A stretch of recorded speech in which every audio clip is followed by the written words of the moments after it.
Bienvenue, bienvenue.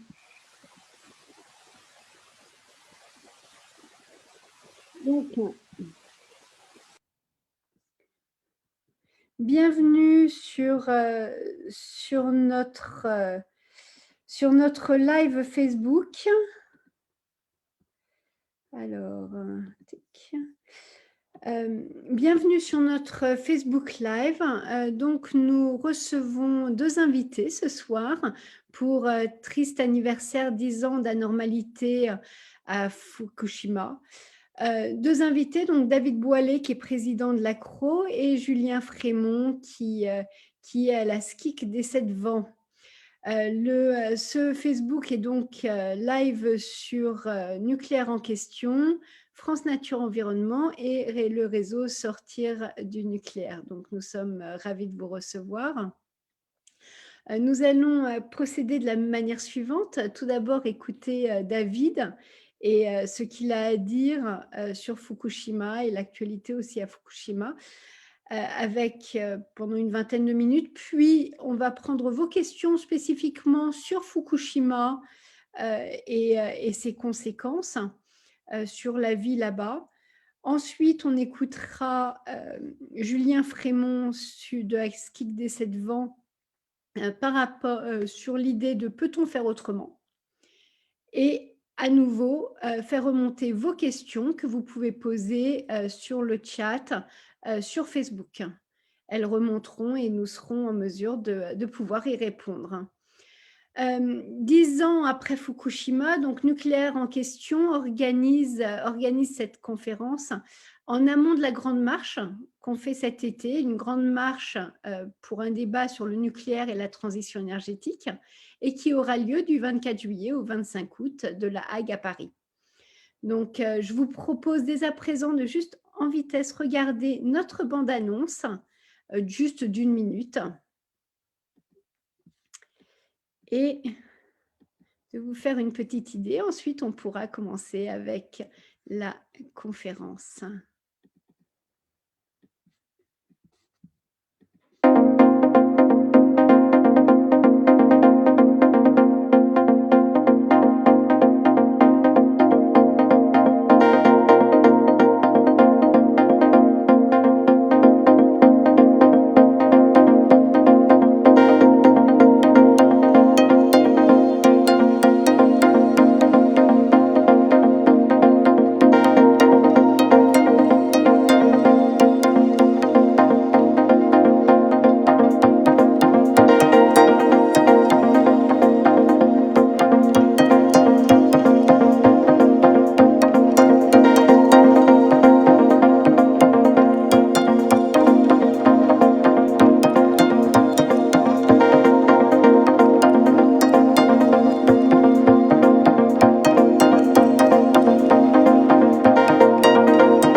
Voilà.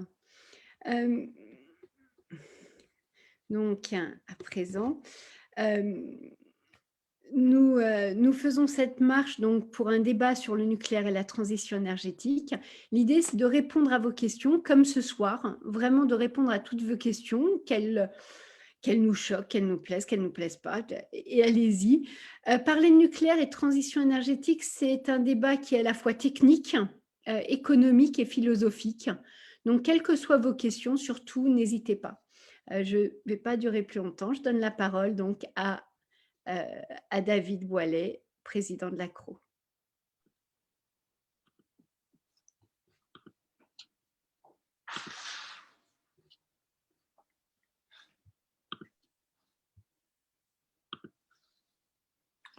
Bon, bonsoir à tous, merci pour l'invitation. Donc, je vais vous parler de l'état des lieux à Fukushima. Donc, l'ACRO fait un suivi de cette catastrophe depuis une dizaine d'années Et la conférence va être en deux parties, d'abord à la centrale nucléaire et puis après dans les territoires contaminés. Donc à la centrale nucléaire, il y a exactement 10 ans, un tsunami a recouvert la centrale. Et là, vous avez une image de la centrale sous la vague de tsunami. Et là, vous voyez une voiture et ici, vous voyez une cuve. Et une fois que l'eau s'est retirée, la voiture était là et la cuve était là. Donc ça vous donne un peu l'ampleur du tsunami qui a submergé cette centrale. Et une centrale nucléaire, en fait, ce tsunami a fait suite à un des plus forts séismes jamais enregistrés qui a provoqué un triple accident nucléaire dans le réacteur numéro 1, où il y a eu fusion du cœur, explosion hydrogène, qui a soufflé le bâtiment réacteur. Dans le réacteur numéro 2, il y a eu fusion du cœur et il n'y a pas eu de destruction du bâtiment. Dans le réacteur numéro 3, il y a eu fusion du cœur, explosion hydrogène qui a détruit le bâtiment réacteur. Et dans le réacteur numéro 4, ici, il y a eu explosion hydrogène qui a détruit le bâtiment réacteur. Et là, il n'y a pas eu de fusion du cœur parce que le cœur était entièrement déchargé, le réacteur était vide. Tout était dans la piscine. Et en fait, c'est l'hydrogène du réacteur numéro 3 qui, par la cheminée qui est commune, est remonté dans le réacteur numéro 4 et l'a fait exploser. Donc c'est un triple accident nucléaire, le plus grave évidemment de ce siècle depuis Tchernobyl.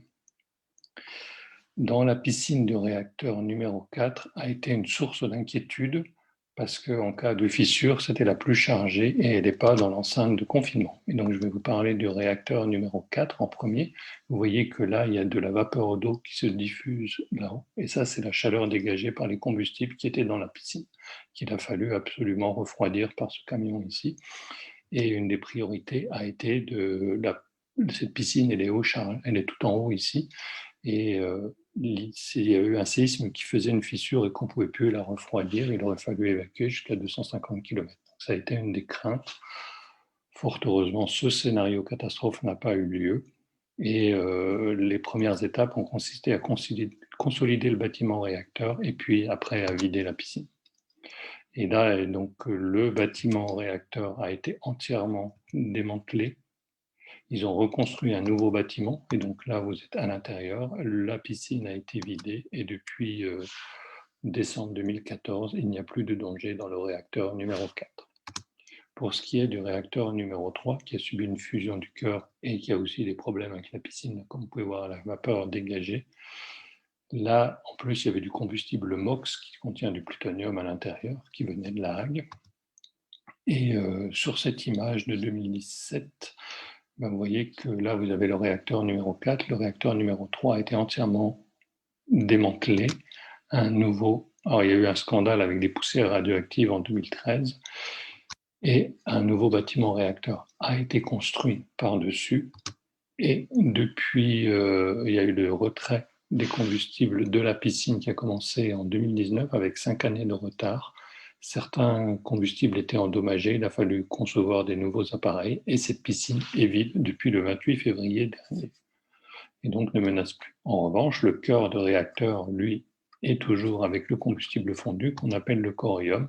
Et là, vous avez une image du corium, c'est ces gravats qui sont au fond de l'enceinte de confinement. Donc c'est une lave, ça a été de la lave excessivement radioactive qui a percé la cuve et qui est allée sur le radier au fond et qui est maintenant couverte d'eau. Donc ça, c'est le combustible fondu. Et il y a aussi des bouts de gaine de barres de contrôle qui sont tombés. Ça veut dire que le trou dans la cuve est assez gros pour faire passer des morceaux aussi gros que celui-là. Pour ce qui est du réacteur numéro 2, donc le bâtiment réacteur est intègre, mais c'est aussi le plus contaminé. Comme dans le réacteur numéro 3, il est hors de question d'y envoyer des êtres humains pour travailler. Et là, il y a des photos qui ont été prises là aussi dans l'enceinte de confinement, et vous voyez la grille qui est juste sous la cuve qui a été percée par le combustible très chaud qui est passé au travers cette grille, et le trou fait à peu près 1 mètre de diamètre. Et quand le robot est allé dans cette enceinte de confinement, il a d'abord mesuré 530 sieverts par heure, sachant que la limite de dose pour un être humain est de 1 millisievert par an. Et donc, et à une dizaine de sieverts, on est mort. Et donc, avec 530 sieverts par heure, vous voyez qu'on tiendrait quelques secondes à peine dans la cuve, dans l'enceinte de confinement du réacteur. Et au fond, il y a ces crochets pour les assemblages de combustible qui est tombé, donc qui est passé par le trou et qui est tombé. Et là, vous voyez de nouveau une image du corium et un morceau de crochet d'assemblage de combustible au fond de la cuve, au fond de l'enceinte de confinement.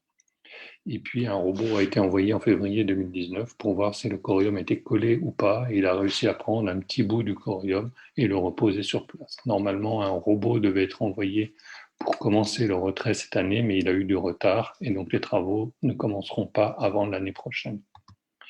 Sachant que le retrait a été reporté à 2022, le robot va prendre quelques grammes à la fois, alors qu'il y a 880 tonnes de corium à retirer dans les 3 réacteurs. Donc c'est un chantier colossal pour lequel la technologie n'est pas encore existante.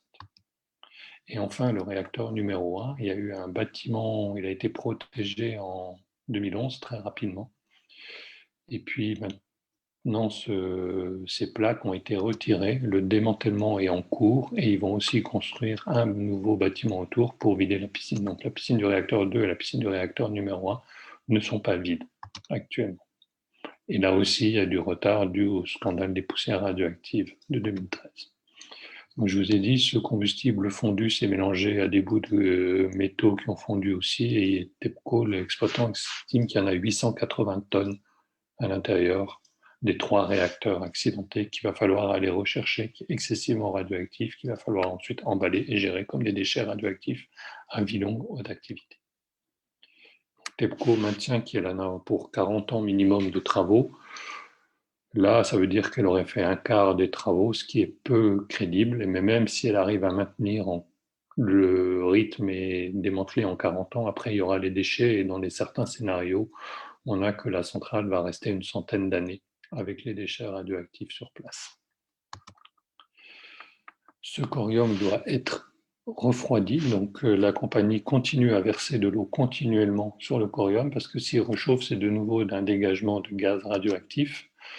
Et donc là, vous avez une photo aérienne qui date de 2013. Vous reconnaissez le réacteur numéro 1, le 2, le 3 qui a été démantelé et le 4 pour lequel il y a déjà un bâtiment réacteur qui a été construit. Et vous remarquez que l'installation de cette centrale s'est faite en découpant la falaise pour mettre la centrale au niveau de la mer, ce qui a été fatal pour le tsunami. Et en fait, elle se trouve sur le passage des nappes phréatiques. Et avant la catastrophe, il y avait déjà 1000 mètres cubes d'eau par jour qui pénétraient dans les sous-sols. Donc l'eau de refroidissement dans les réacteurs 1, 2 et 3, et c'est 70 mètres cubes par jour par réacteur actuellement, ben, c'est du jus de corium qui va s'infiltrer dans les sous-sols parce que tout est percé et se mélange à l'eau des nappes phréatiques. Et TEPCO repompe tout ça et le met dans des cuves là-haut. Et voilà le problème actuellement. Donc effectivement, ça, au début, ça a débordé dans la mer et depuis, TEPCO essaye de trouver des solutions. Donc ça, c'est les premières cuves. Elles ont été mises sur une dalle en béton, entourées d'un petit muret d'une trentaine de centimètres. Mais chaque fois qu'il pleuvait, c'était plein d'eau. Donc toutes les vannes étaient en position ouverte. Et en 2013, il y a eu une forte fuite. Ils ont mis un mois à s'en rendre compte. Et donc après, ça a entièrement contaminé. Il a fallu revoir toute la gestion de l'eau en 2013. Mais depuis, des progrès ont été faits, mais ça reste un des enjeux majeurs et je vais vous donner qu'est-ce qui a été fait. Donc d'abord, ils ont pompé la nappe phréatique en amont, puis ils ont construit une barrière le long du littoral pour éviter les infiltrations vers la mer, pas que la nappe phréatique contaminée aille vers la mer. Donc ils pompent l'eau des nappes phréatiques. Si elle n'est pas trop contaminée, elle est rejetée en mer. Si elle est trop contaminée, elle est envoyée dans les cuves là. Et puis, il y a un mur gelé qui a été construit tout autour des 4 réacteurs, qui fait 1,4 km de long, 30 mètres de profondeur, dans lequel un liquide de refroidissement circule pour essayer de bloquer les infiltrations d'eau souterraine. Malheureusement, ça ne les a pas bloquées, ça les a juste diminuées. Donc ça, c'est la barrière le long du littoral qui a été décalée de 20 cm par la pression de la nappe phréatique. Et puis là, vous allez avoir le mur gelé, donc comme je vous ai dit, qui entoure les 4 réacteurs, donc sur 1,4 km, une trentaine de mètres de profondeur, qui ressemble à ça.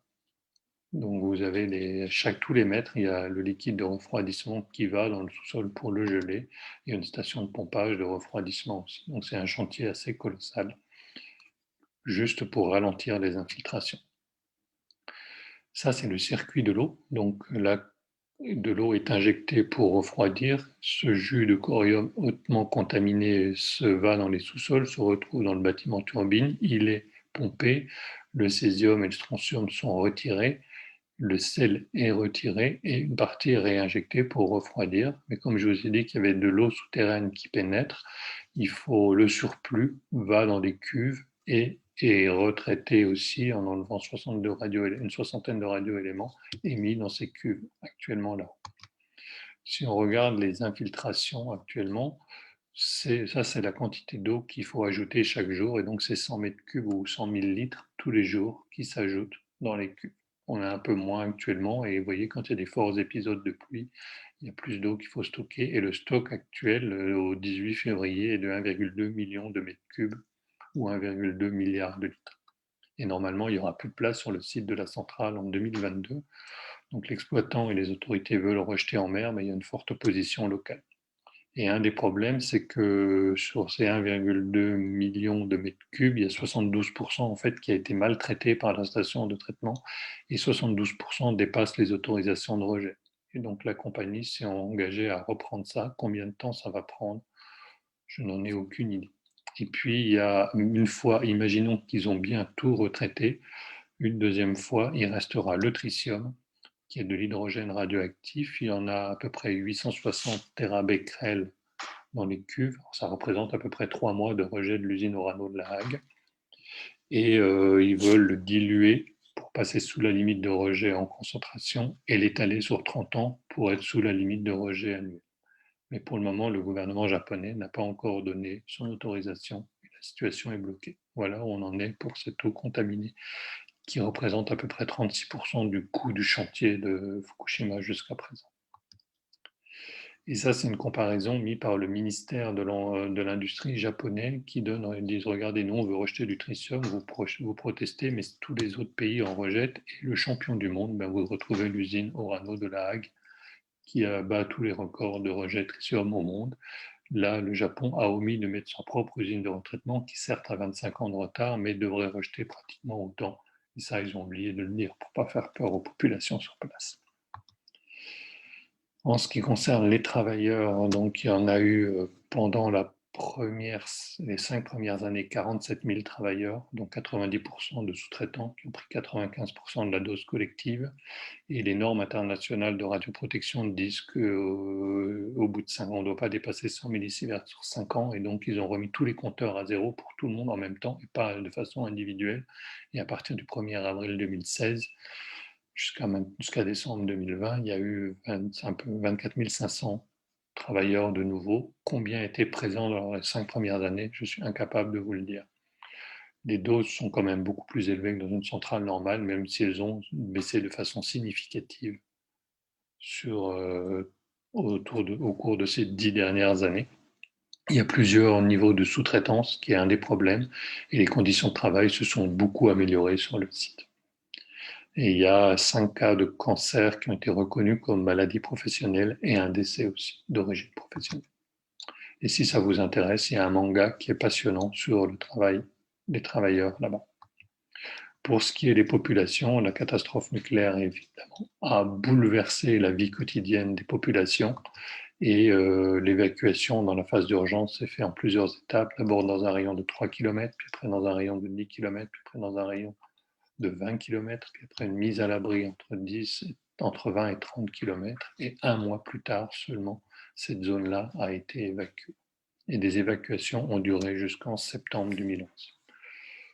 Donc juste pour rappel, le séisme a eu lieu le 11 mars à 16h46, 45 minutes plus tard, il y a eu le tsunami.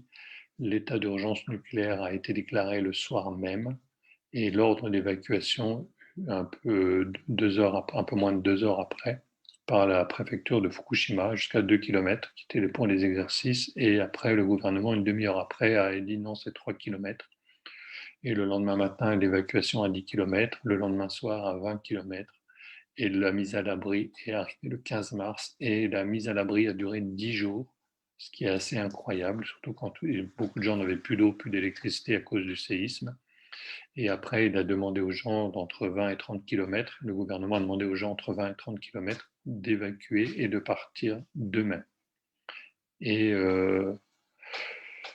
les ordres d'évacuation, alors il faut que je vérifie la date, ont perduré jusqu'en septembre 2011. À la fin, ça s'est fait maison par maison. L'évacuation de la clinique de Futaba a été particulièrement dramatique. Elle est située à 5 km de la centrale et c'est des bus qui sont venus chercher les patients et les personnes dans les EHPAD.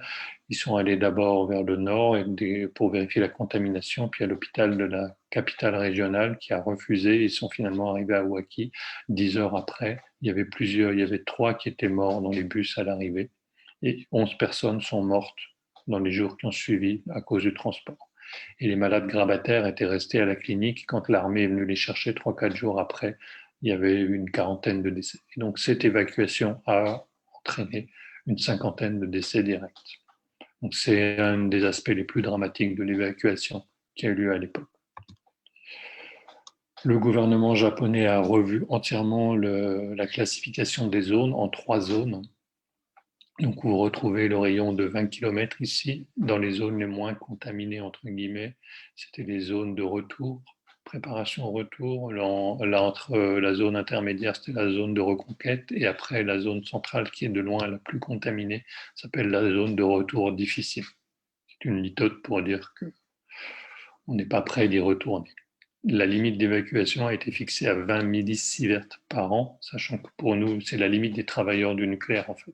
Et elle est appliquée aux enfants, aux bébés, à tout le monde, aux personnes fragiles. C'est un des problèmes de cette limite d'évacuation. Je reviendrai là-dessus.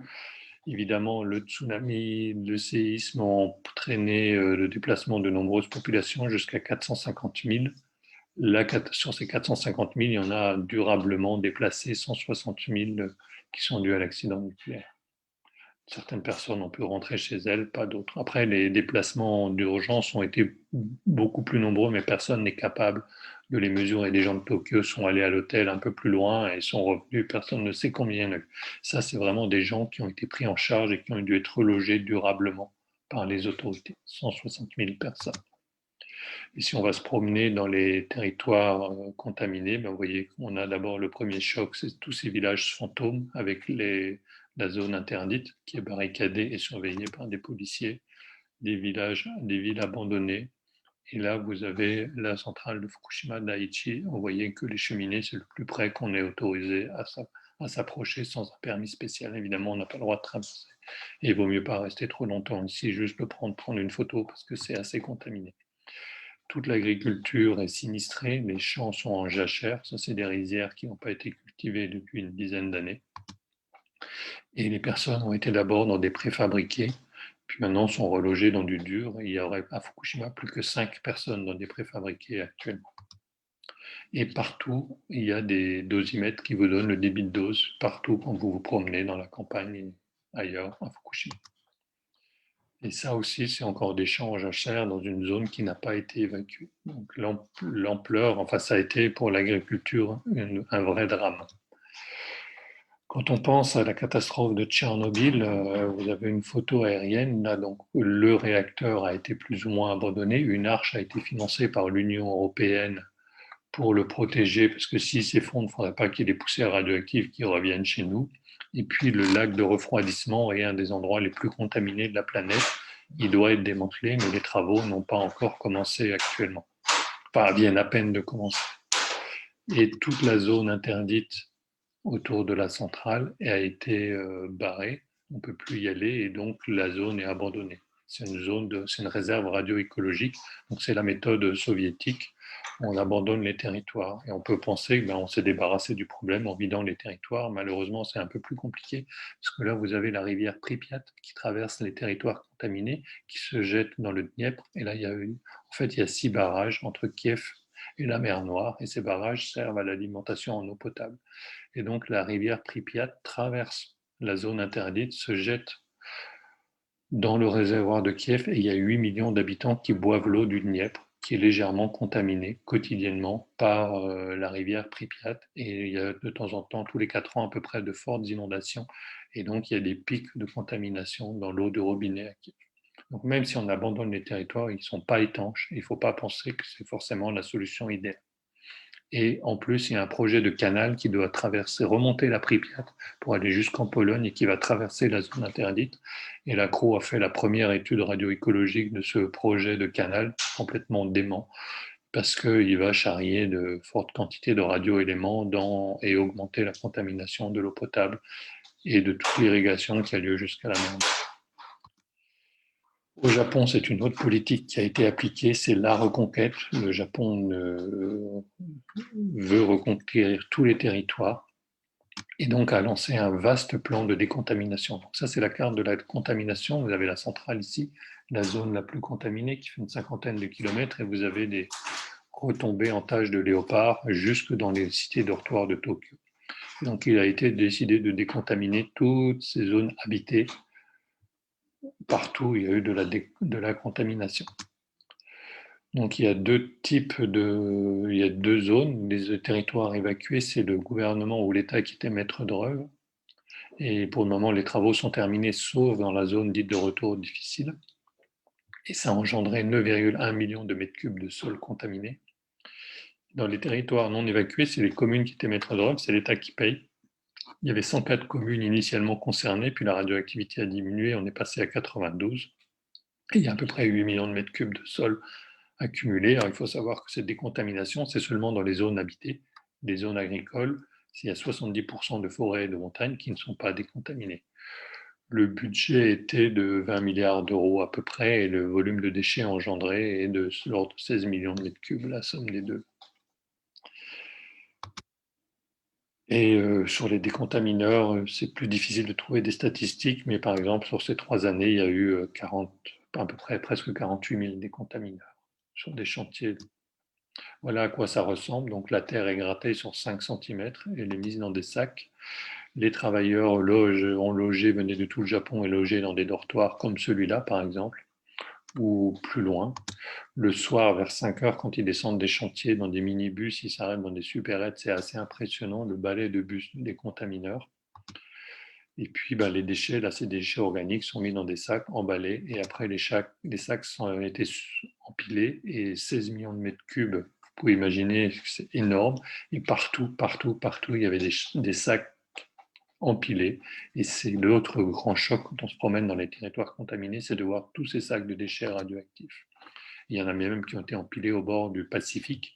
Donc, s'il y a un nouveau tsunami, la solution de gestion des déchets aurait été toute trouvée et ils partaient dans l'océan. Pour les déchets organiques, l'idée est de les brûler. Il y a 22 incinérateurs. Certains étaient des incinérateurs de déchets ménagers dans des villes qui ont été évacuées et donc qui ont été reconvertis et d'autres qui ont été construits spécialement pour traiter les déchets de Fukushima. Et après, les cendres vont être compactées, bétonnées et mises dans ce centre de stockage qui est à côté de la centrale de Fukushima Daini, qui est elle-même à 12 km au sud de la centrale accidentée. Donc on est peut-être à une quinzaine de kilomètres ici de la centrale accidentée, à Tomioka. Et ce centre s'appelle Ecotech Clean Center, comme quoi il n'y a pas de problème. Pour ce qui est des terres contaminées, l'idée est de les entreposer sur un site tout autour de la centrale de Fukushima Daiichi qui fait 16 km, qui a une capacité de 22 millions de mètres cubes. Et il y a eu, alors l'an dernier, il y avait 8,3 millions de mètres cubes transportés. Là, les derniers chiffres, c'était 10 millions de mètres cubes et ils espèrent avoir fini en 2022. On est dans les territoires les plus contaminés. Les populations disent « Ah, vous avez dit qu'on allait pouvoir rentrer, et si vous mettez des déchets, on ne va pas pouvoir rentrer. » Et donc le gouvernement a dit « Oui, mais on va les laisser pendant 30 ans, et au bout de 30 ans, on va les enlever. » C'est dans la loi japonaise, il faudra les stocker ailleurs. Donc ça, c'est ce qui est prévu pour la suite. Et donc pour le moment, ils sont transportés dans des camions comme ça, ils font à peu près 10 mètres cubes. Donc vous voyez, 10 000 mètres cubes, c'est 1 million de voyages en camion. Et il faudra tout reprendre après, de nouveau 1 million de voyages en camion. Donc c'est de la folie. C'est un chantier colossal, c'est assez impressionnant. Et après, au bout de 30 ans, qu'est-ce qu'ils vont en faire? Donc il y aura un nouveau 1 million de voyages en camion, comme je l'ai dit. C'est dans la loi, ça ne doit pas être à Fukushima parce que la province a déjà assez souffert. Et donc, comme personne n'en veut à côté de chez lui, le gouvernement a trouvé une meilleure idée qui est ce qu'il appelle le recyclage et les réutiliser pour faire des digues, du terrassement et tout ça. Mais les populations sont contre. Donc pour le moment, il y a 2 essais. en territoire évacué, et puis il espère pouvoir recycler, entre guillemets, ces terres contaminées. Et donc c'est une logique qui est complètement folle. On a dépensé des milliards d'euros pour rassembler la radioactivité, la concentrer, et au bout de 30 ans, on va redépenser beaucoup d'argent pour la redisperser partout. Donc c'est pas très logique, mais c'est actuellement le plan des autorités japonaises. Pour ce qui est des populations, l'ordre d'évacuer, donc vous avez de nouveau la carte avec les 20 km et puis le doigt à contaminer, toutes les zones assurées, l'ordre d'évacuer a été levé, vous avez les dates d'évacuation en japonais.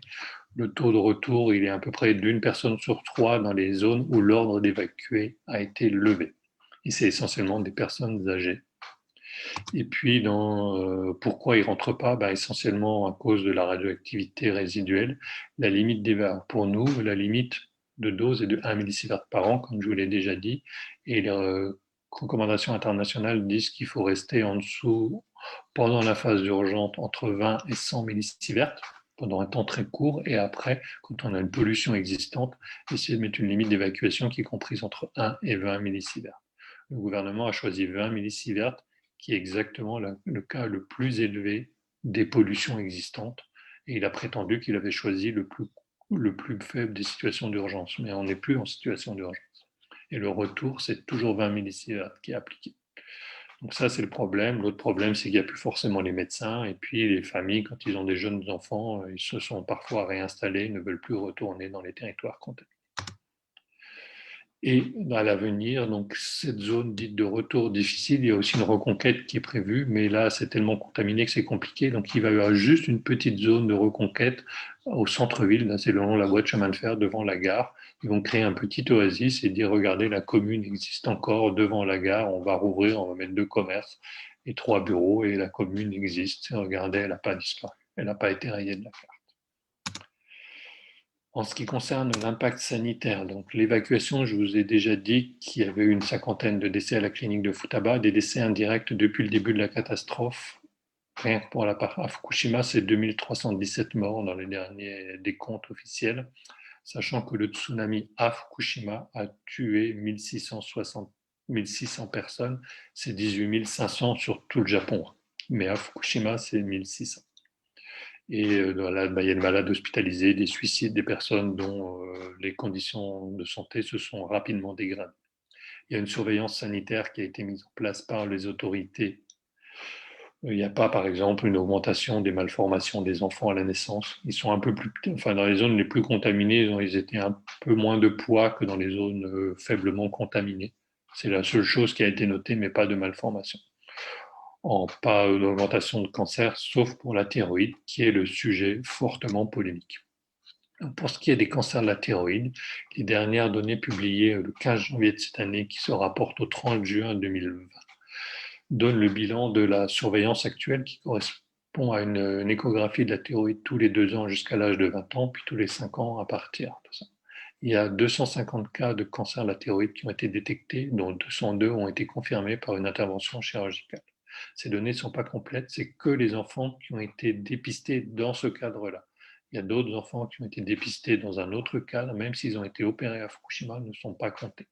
J'ai trouvé une publication scientifique qui en mentionnait 11 et qui date de 2017.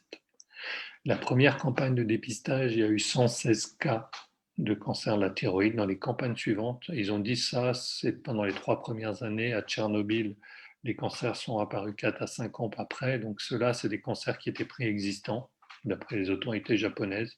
Et donc, ce n'est pas lié à la radioactivité, ils sont arrivés trop vite. Les campagnes suivantes, on en a plus, la somme de toutes les campagnes.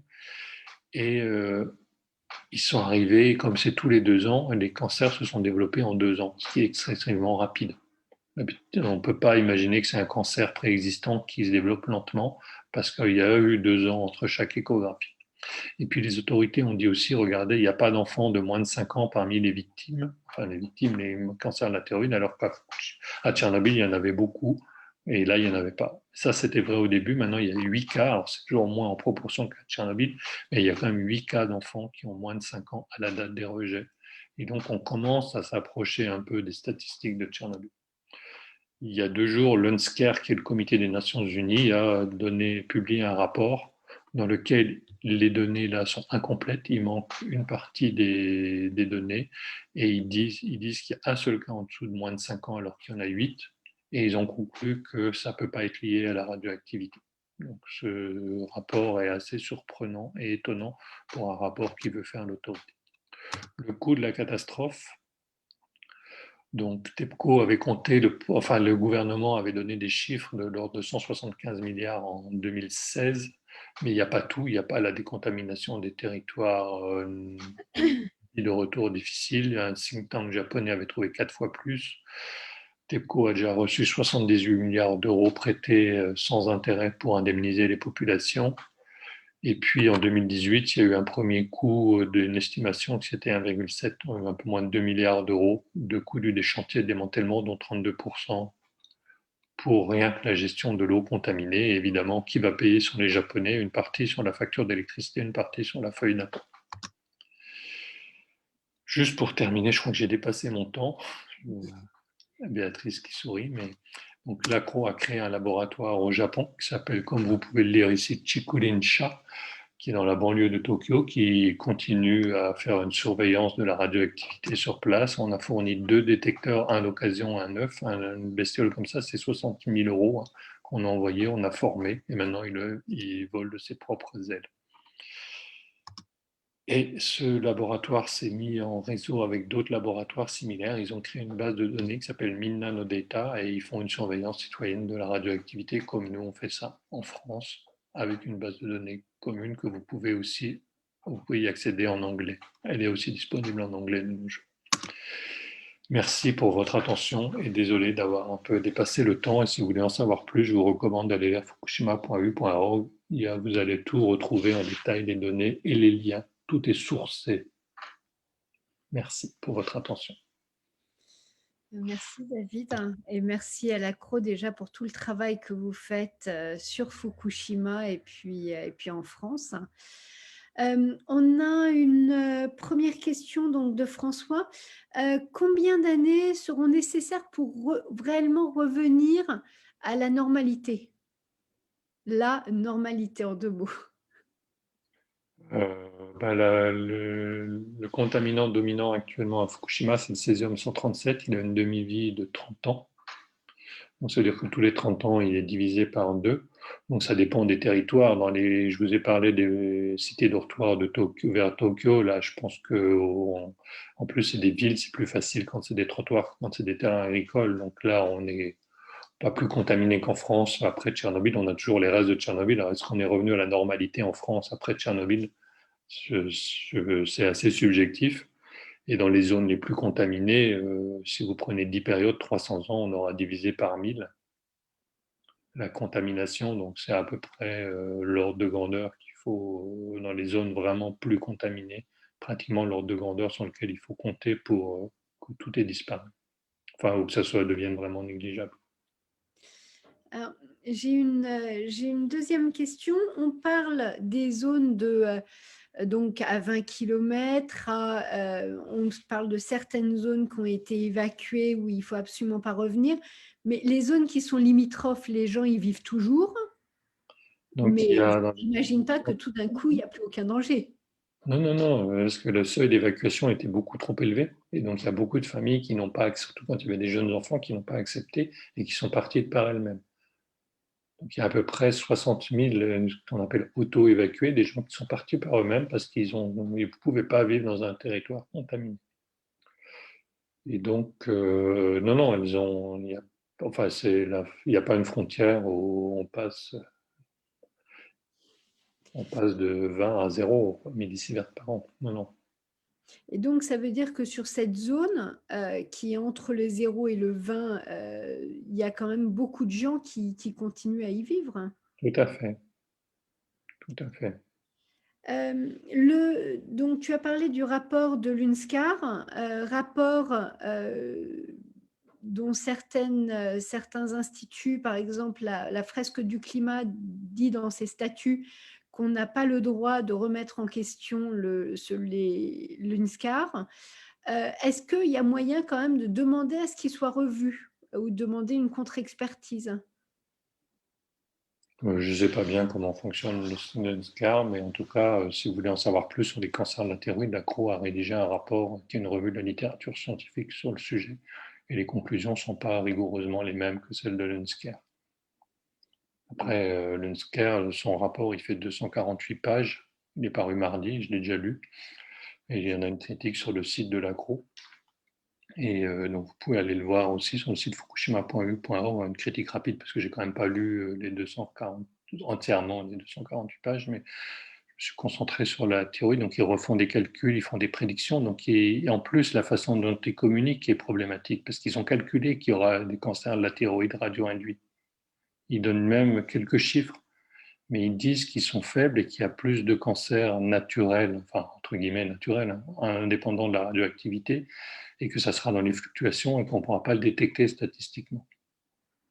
Et donc, ils disent qu'il n'y aura pas d'augmentation détectable du nombre de cancers ou du taux de cancer. Ça ne veut pas dire qu'il n'y en a pas.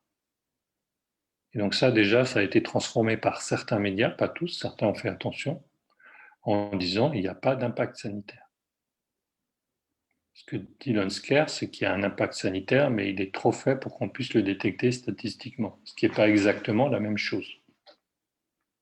Mais déjà, ça n'était pas expliqué comme ça, et une partie des médias ont mal interprété le rapport de l'UNSCAR. Donc ça, c'est pour la partie prédiction. Et après, il y a une partie, il y a 5 pages seulement sur les cancers qui ont été observés lors de cette campagne de dépistage. Et sur ces 5 pages, il y a pas mal d'erreurs à mon avis. Le reste, les calculs de dose et tout, je ne les ai pas refaits, je ne me permettrai pas de les critiquer. C'est des codes qui sont tellement compliqués que je ne pourrais pas refaire ces calculs. Merci. Une question, le seuil maximal de 20 millisieverts par an autorisé au Japon fera-t-il augmenter l'incidence des cancers? Oui, parce qu'il n'y a pas de limite d'innocuité. Donc, à partir du moment où vous êtes exposé à des faibles doses de radioactivité, vous avez augmenté votre risque de cancer. Si c'est des faibles doses, c'est une faible augmentation du risque. Et d'ailleurs, le rapport de l'UNSCAR calcule le nombre de leucémies supplémentaires qui pourraient être induites tout au long de la vie sur les populations exposées à Fukushima.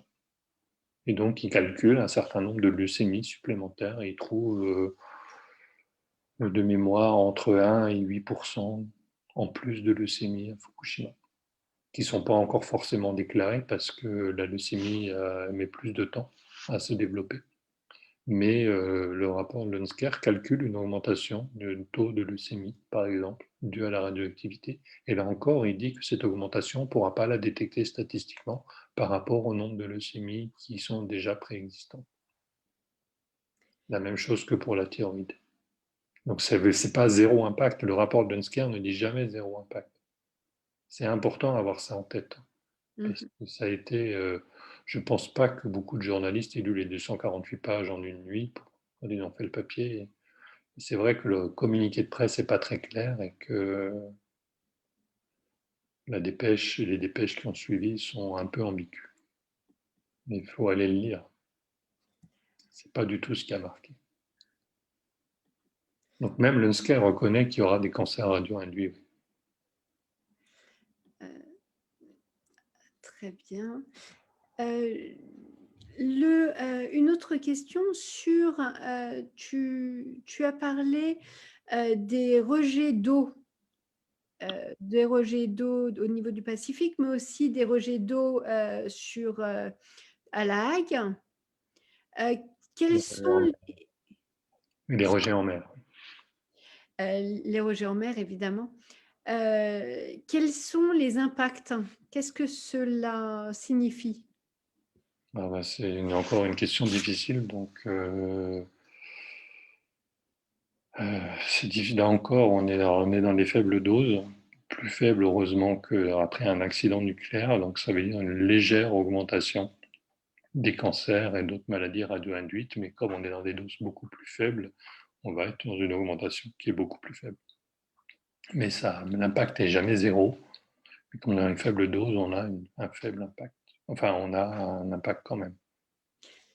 Est-ce que c'est un Après, à impact sur la... Fukushima, le rejet en mer donc les rejets aériens, 80% sont allés vers l'océan. Si la même centrale avait été au milieu des terres comme Tchernobyl, l'impact aurait été beaucoup plus fort sur les populations. Et puis en face, il y a l'océan Pacifique, qui est beaucoup plus grand que la Manche. Et donc, il y a eu une dilution plus forte. Donc ça, c'est au large maintenant, il n'y a plus vraiment de problème.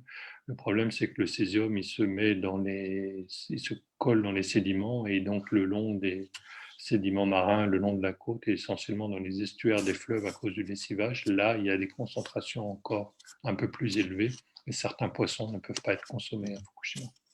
Essentiellement les poissons plats qui vont manger la faune benthique, les petits vers qui sont dans la vase qui, eux, sont contaminés parce que le césium reste coincé dans la vase. Très bien. Une dernière question, puis après on écoutera Julien Frémont sur peut-on faire autrement. La gestion des suites de l'accident par les autorités japonaises se fait-elle dans une omerta totale ou est-ce relativement transparent? Et est-ce qu'elles se contentent de jouer sur les indicateurs? Ça n'est pas une omerta totale parce que c'est pas entièrement transparent non plus, donc c'est jamais noir et blanc. Le monde est beaucoup plus compliqué. Et donc on trouve, par rapport, surtout si on compare à Tchernobyl, donc là c'est la transparence absolue. Il n'y a pas le rideau de fer, la dictature et il y a Internet depuis. En revanche, c'est mieux de parler japonais.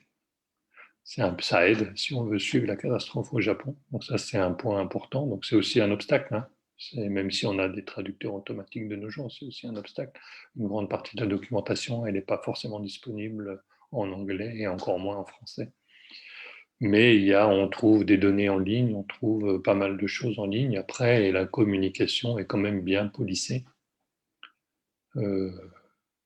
TEPCO a eu du mal à reconnaître que son eau était mal traitée et qu'il fallait qu'elle le reprenne. Enfin, il y a eu un séisme le 13 février dernier et d'abord la compagnie a dit que tout va bien et puis après on s'est rendu compte qu'il y avait 53 cuves qui avaient quand même été déplacées et que l'eau de refroidissement des coriums, apparemment elle s'enfuit un peu plus vite qu'avant et que peut-être qu'il va falloir qu'ils injectent plus d'eau et tout ça, ça venait petit à petit.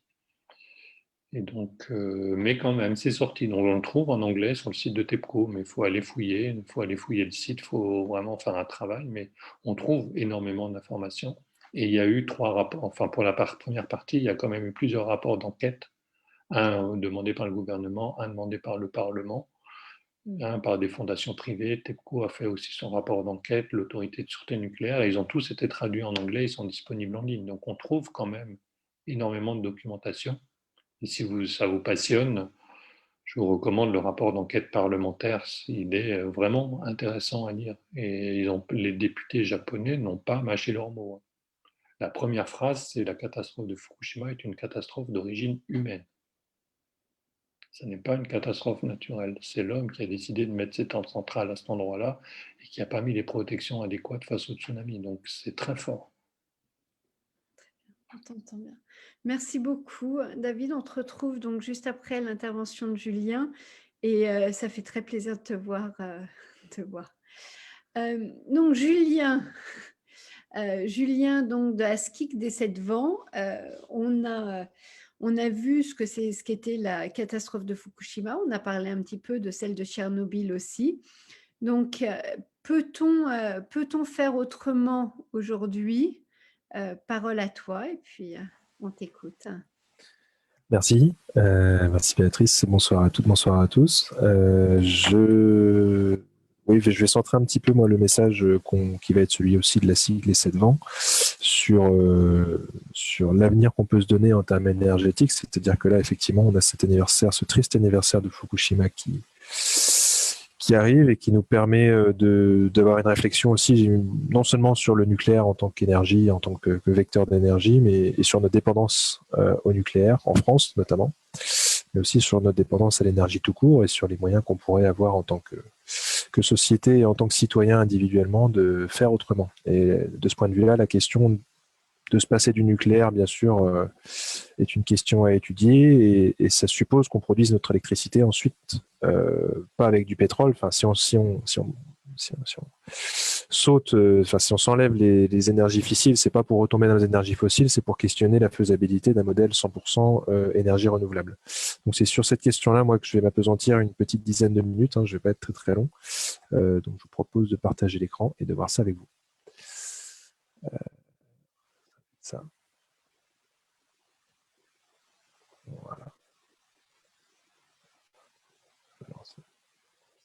ça.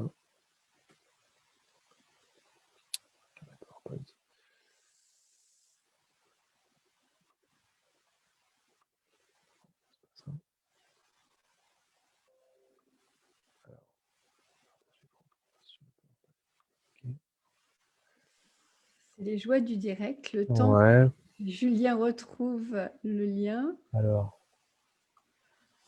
voilà. Ça.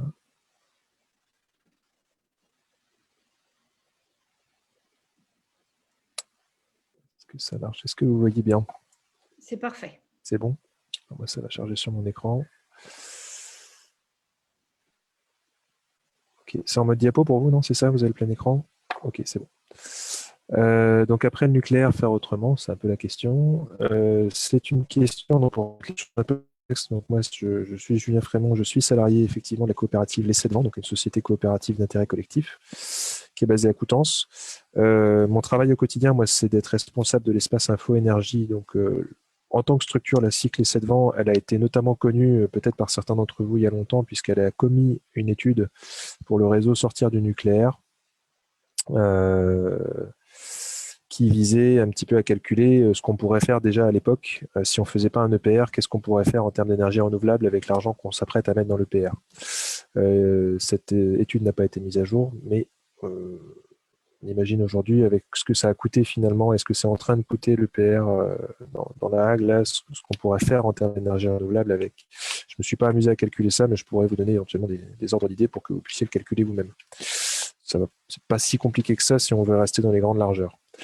Donc la cycle Les 7 Vents, elle a fait cette étude qui lui a amené un petit peu de notoriété, mais au-delà de ça, voilà, c'est une structure qui est basée à Coutances depuis 20 ans maintenant et qui traite de la transition énergétique et de la manière d'y arriver un petit peu sous toutes ses formes. Donc on a à la fois des compétences dans tout ce qui va être effectivement production d'énergie renouvelable à travers un bureau d'études et puis du conseil aux particuliers, mais aussi et surtout, on travaille sur la manière dont on peut économiser l'énergie, et ça va être aussi une part de mon intervention. Voilà. Donc, quelle piste pour un... Voilà, donc le sous-titre que j'ai mis, c'est vraiment ça la question. Quelle piste pour un mix énergétique 100% renouvelable? Donc voilà, on réfléchit au-delà du nucléaire. Comment est-ce qu'on arrive à imaginer et à mettre en œuvre concrètement un avenir 100% renouvelable en termes énergétiques? Quelques petits chiffres pour situer un petit peu le débat. C'est des chiffres qui sont tous issus de l'ADEME. Alors l'ADEME, pour nous, c'est un financeur. On est indépendant de l'ADEME en termes de comment dire, politiquement, hein, bien sûr. L'ADEME, c'est une agence, une émanation du ministère de l'Environnement, mais il se trouve que l'ADEME, jusqu'à fin 2020, là, nous finançait en partie pour notre conseil aux particuliers sur l'espace info-énergie, donc le service public de conseil à la rénovation énergétique. Donc moi, pour terminer hein, sur ce que je fais au 7 Vents, je suis responsable du pôle conseil aux particuliers. Donc je m'occupe plutôt des questions, on va dire, micro, c'est-à-dire comment est-ce que j'aide les particuliers à eux-mêmes essayer d'acter d'une certaine manière la transition énergétique en isolant leur logement et en choisissant d'autres modes de production d'énergie. Je me penche moins sur les problèmes aujourd'hui macro qui sont ceux qu'on traite actuellement, c'est-à-dire dans les grandes largeurs en tant que pays, comment est-ce qu'on se sort du nucléaire et qu'on arrive à faire autrement.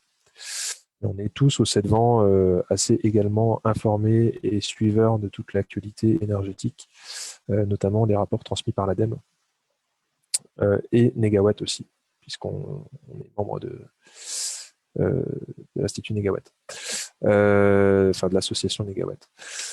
Au niveau des chiffres, quelques chiffres moi qui me paraissaient intéressants pour poser le débat. On vient de parler de Fukushima et merci d'ailleurs à David hein, pour cet éclairage qui est assez effrayant mais néanmoins nécessaire. On vient de parler de Fukushima et du nucléaire. Pour replacer un petit peu ça dans le mix global, aujourd'hui, je vais commencer par la droite. Hein, l'électricité, donc ce que produit aujourd'hui le nucléaire en France, hein, le nucléaire c'est 70% de l'électricité produite grosso modo en France. L'électricité ne représente tout de même que 23% de l'énergie totale qu'on consomme en France, loin derrière les produits pétroliers notamment, et à peine devant le gaz naturel. C'est-à-dire que c'est quand même, bon, bah, le nucléaire, c'est un énorme problème, mais faut voir la forêt qui se cache derrière cet arbre, qui est un arbre important, mais on a une dépendance à l'énergie également de produits pétroliers qui est excessivement problématique. Voilà. Alors, qui ne va pas produire des accidents nucléaires, mais qui peut être une source aussi de pollution et de dommages irréversibles pour la biodiversité et l'humanité. On en a vu quelques exemples malheureux aussi. D'ailleurs, je ne sais pas quand est-ce qu'on fête les anniversaires de l'Erika ou de la Boco-Cadiz, mais à mon avis, voilà. Donc, l'électricité, 23% du mix énergétique global. Dans le secteur résidentiel, ça c'est un peu l'expertise qu'on a nous au CEDVAN, l'électricité représente grosso modo un tiers, 34%, ça c'est le petit graphique du milieu, des énergies utilisées dans le résidentiel. Le résidentiel lui-même, et ça c'est aussi un graphique intéressant pour moi, ne représente que à peine 30% de l'énergie consommée en France.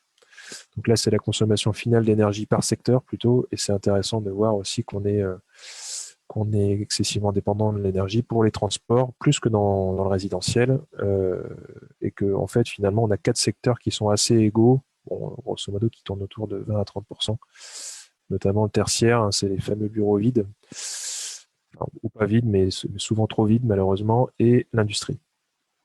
Voilà. En 2019, la consommation finale d'électricité française, donc c'est 473 TWh.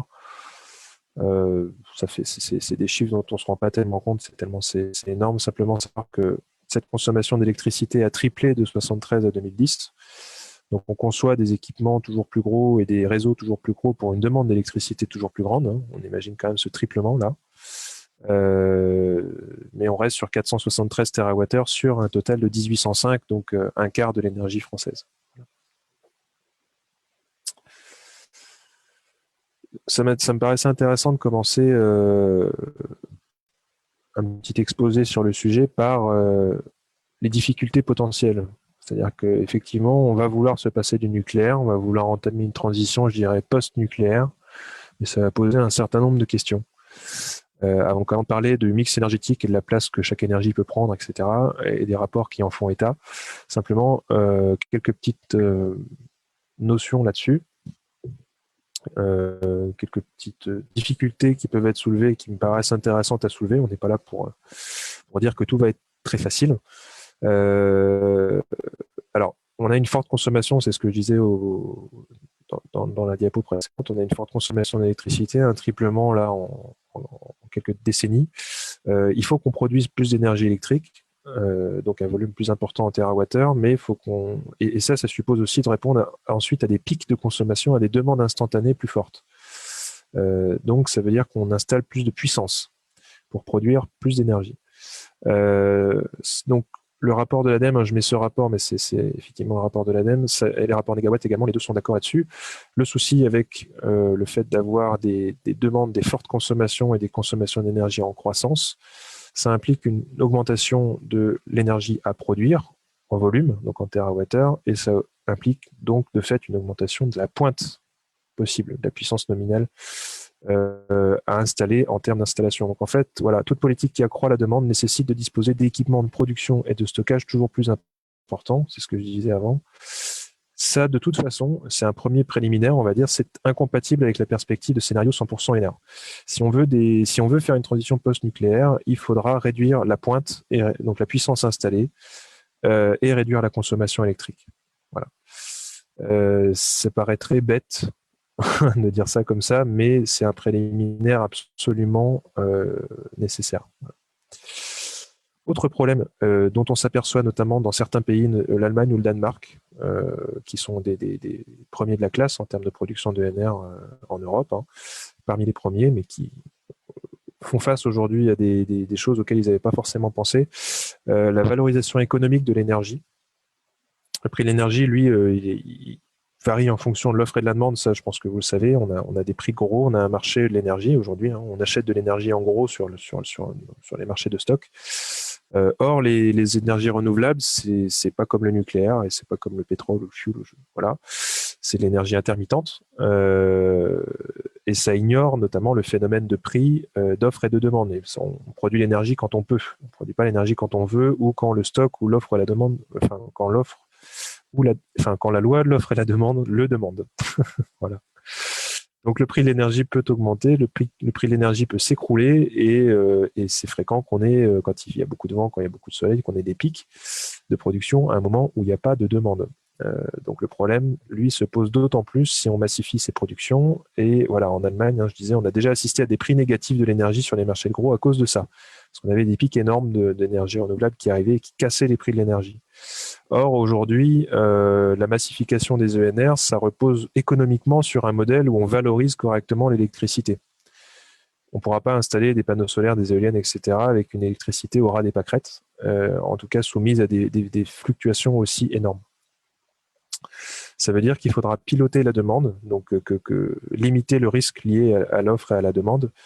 Donc ça, c'est le pilotage de la demande. Notamment, alors on est pour, on est contre, et moi, j'ai pas un avis hyper tranché là-dessus, très honnêtement, mais c'est ce à quoi est destiné le Linky, notamment, ce pilotage de la demande. Le stockage de l'énergie, alors ça, c'est un serpent de mer aujourd'hui. Ça peut être des réponses, mais moi, je vois mal comment on va pouvoir massifier absolument les ENR sur des modèles à 80 ou 100% d'énergie renouvelable sans une prise en main des pouvoirs publics, notamment sur le prix de l'énergie et des régulations assez fortes. Voilà.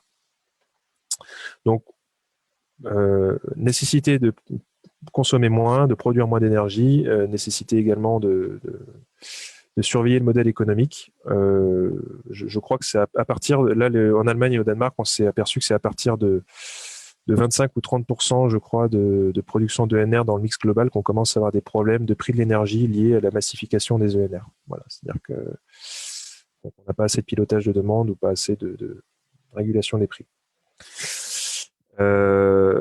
Autre élément, aujourd'hui, enfin demain, si on veut tous produire de l'énergie, si on est dans un mix 100% ENR, ça veut dire qu'on va être sur une production d'énergie décentralisée, de plus en plus décentralisée en tout cas, on l'imagine, on l'espère. Nous en tout cas au 7 vents, on l'appelle de nos voeux.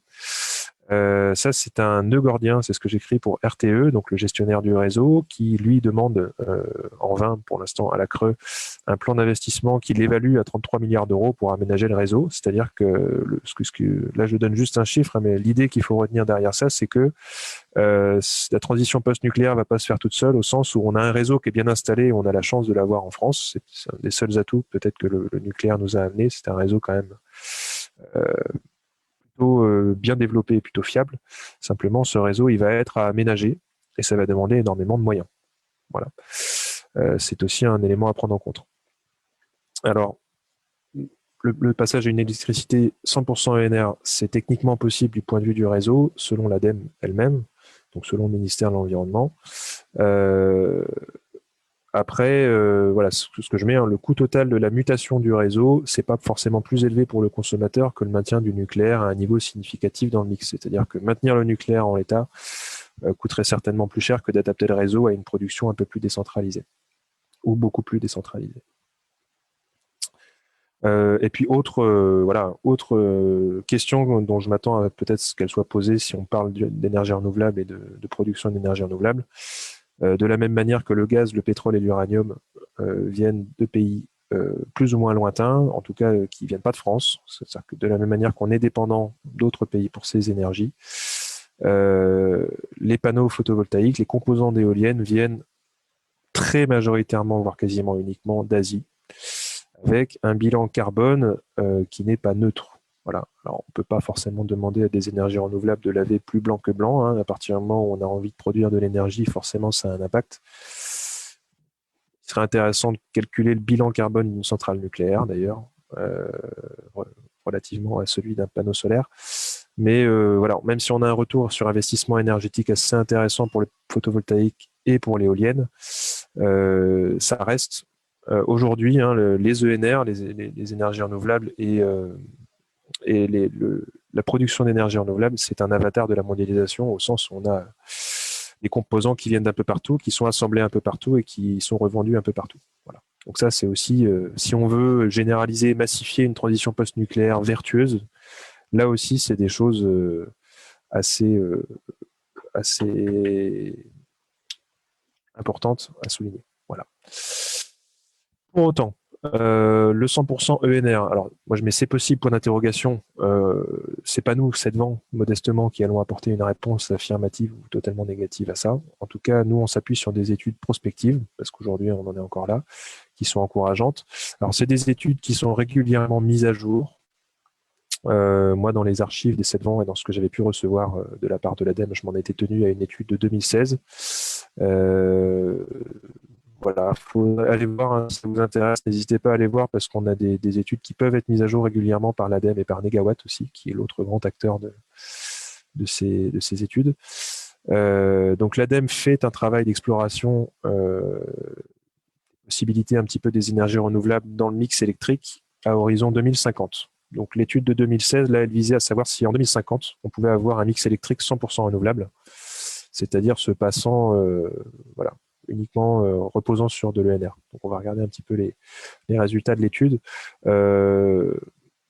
Aujourd'hui, c'est important à savoir, l'étude de l'ADEME de 2016 estime que le potentiel de production électrique par les ENR en France, donc c'est 1268 TWh, c'est 3 fois la demande d'électricité actuelle. Donc on a un gisement d'énergie renouvelable, productible, physiquement, qui est bien supérieur à ce qu'on consomme actuellement. Et idéalement, il faudrait s'arrêter là d'ailleurs, il faudrait arrêter de consommer plus.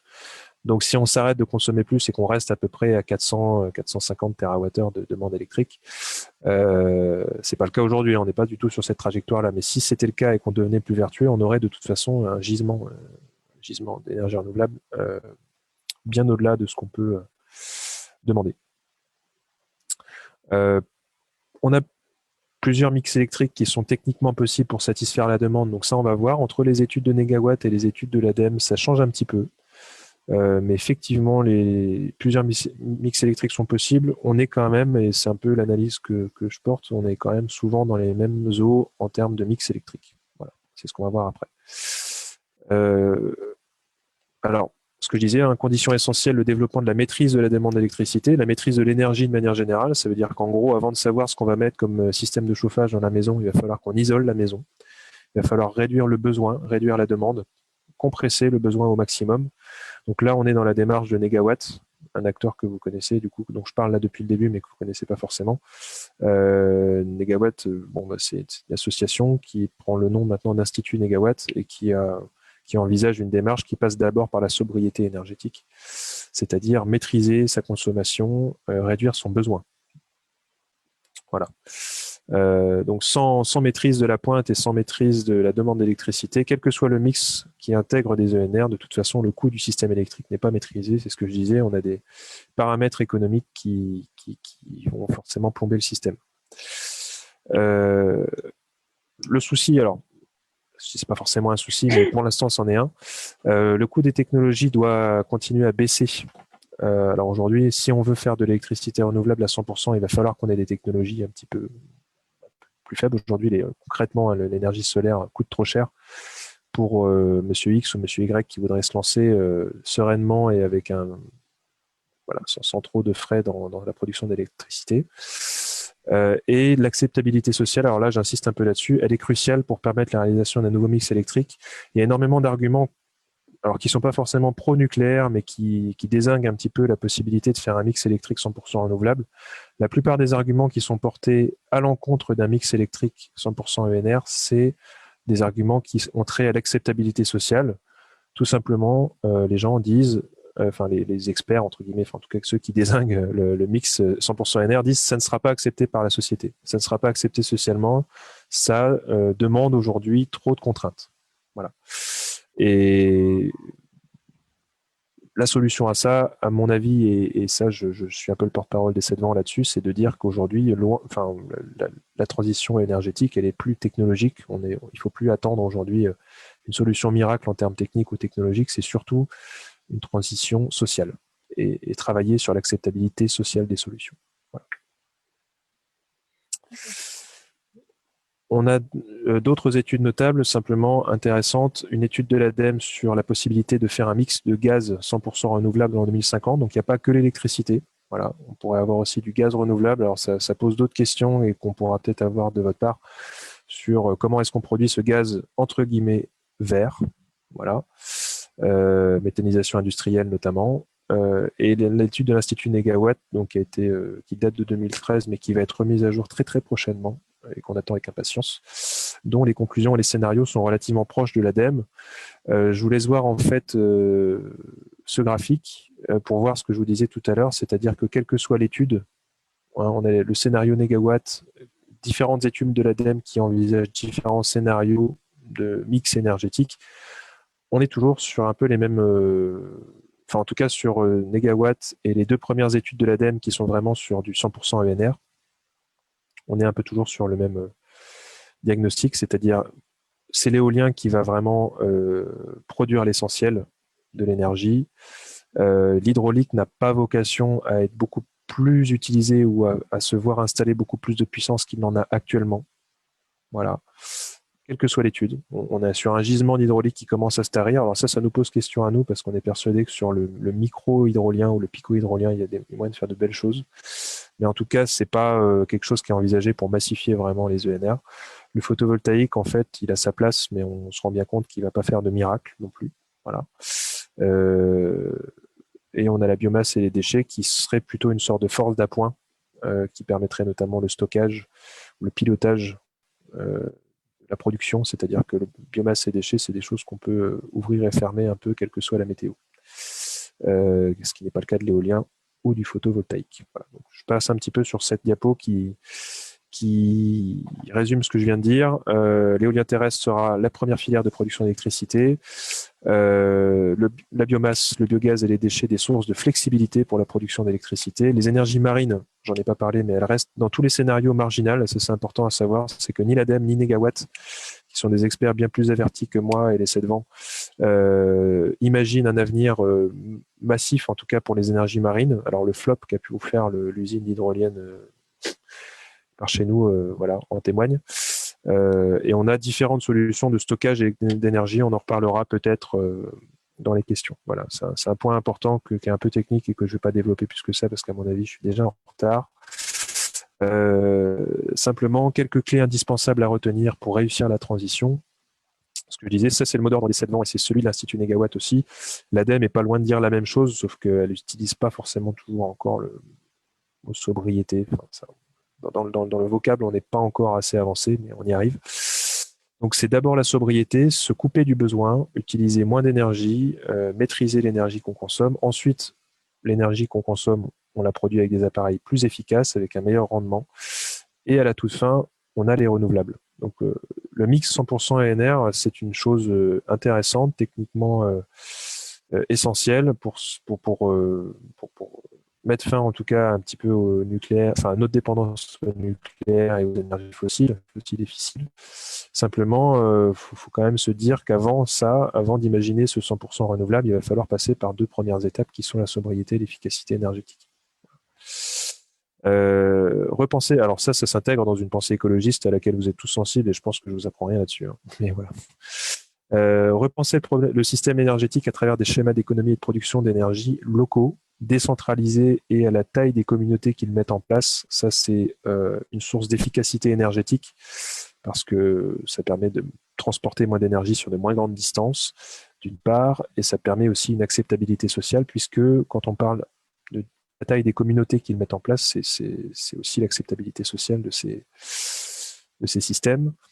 Faire reposer la transition énergétique, donc c'est un mix énergétique multiple, c'est-à-dire qu'on a entendu, nous, avec frayeur, un petit peu parler, Nicolas Hulot et d'autres, là, au début du mandat Macron, de grands plans éoliens, de grands plans photovoltaïques, de grands plans je sais pas quoi, de grands plans biomasse.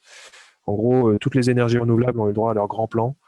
De mon point de vue et du point de vue des 7 vents, c'est le truc type grand plan, c'est idéal pour faire foirer la transition énergétique. Voilà. Ça veut dire que de manière très aveugle, sur tous les territoires, on va poser des grandes usines ou des grands machins qui vont pas forcément être finement dimensionnés sur mesure et puis en fonction des territoires où ils sont.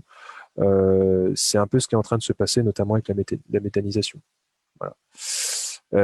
Et enfin, ne pas croire que la transition énergétique réussira si elle est uniquement technique et technologique, c'est ce que j'ai dit. Elle devra être aussi sociale et impliquer les citoyens, notamment, voilà, nous on travaille sur des projets de production citoyenne d'énergie renouvelable. Voilà, donc ça c'est justement citoyen, qu'est-ce que je peux faire? Réduire mes besoins, encore une fois, je l'assène et je le répète, que ce soit dans son logement, dans ses transports, dans sa consommation, On a vu que voilà, l'énergie, c'est tout, hein, c'est tous nos biens, tous nos services ont besoin d'énergie pour fonctionner. Tous les moyens sont bons pour l'économiser, en tout cas. Installer un peu d'énergie renouvelable chez soi, c'est possible. Nous, on pense d'abord au solaire thermique, qui est le vecteur le plus efficace aujourd'hui, mais aussi quelques panneaux solaires. Pourquoi pas un peu d'hydroélectricité si on a un moulin, une rivière, un ruisseau qui passe en bas. Ça va être compliqué d'investir tout seul dans une éolienne à moins que vous soyez millionnaire, mais pourquoi pas. C'est un très bon placement, à 8% par an. Et pourquoi pas également investir cette fois-ci dans des éoliennes, mais qui seraient portées par des collectifs citoyens pour encourager des modèles décentralisés et surtout s'approprier collectivement la problématique énergétique. Ça, c'est un cap qu'on a passé socialement. Je vais terminer là-dessus pour une petite note chez nos voisins danois et allemands. Ils ont des soucis avec le prix de leur électricité, mais faut savoir aussi qu'au Danemark et en Allemagne, l'énergie est devenue vraiment un produit approprié par la population et on a fréquemment des personnes dont on est pas mal au Danemark, notamment sur la retraite quand même par capitalisation. Il y a des gens qui ont placé grosso modo une énorme partie de leur épargne retraite dans des éoliennes. Voilà. Et ça montre un petit peu le cap social, je pense, qu'on a à passer dans l'appropriation collective de la problématique énergétique. Voilà. Donc, le nucléaire, le post-nucléaire est possible. En tout cas, on a des choses prospectives qui nous encouragent à imaginer que c'est possible. Mais voilà, vous avez bien vu qu'il y a des conditions assez massives, elles aussi, pour. Enfin voilà, ça se fera à un certain prix et il va falloir quand même réfléchir ensemble à la manière dont on veut que ça arrive. Voilà. Donc impliquer les citoyens là-dedans. Merci beaucoup. Merci Julien. C'était un peu long, je suis désolé. Oh. Donc, quelques questions se posent. Une première, c'est par rapport à la surconsommation d'électricité. On me pose souvent la question des voitures électriques, l'engouement pour les voitures électriques. Là, on a aussi une question sur l'engouement pour les panneaux de pub électriques qui fleurissent partout en France. Est-ce que tu as une idée de ce que consomment ces panneaux de pub? Pas du tout.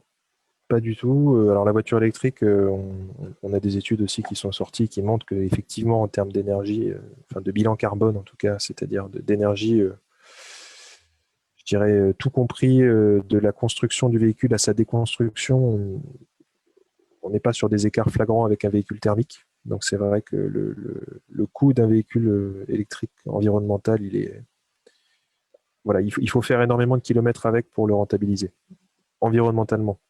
J'entends. Pour les panneaux de pub, non. Alors forcément, on a un avis, nous, très négatif là-dessus. Enfin, moi, à titre personnel et avec les 7 vents, on voit bien la problématique que ça implique.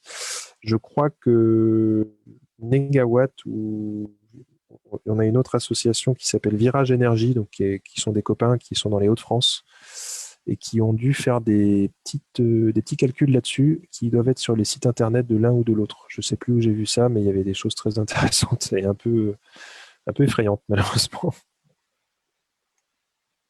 Oui.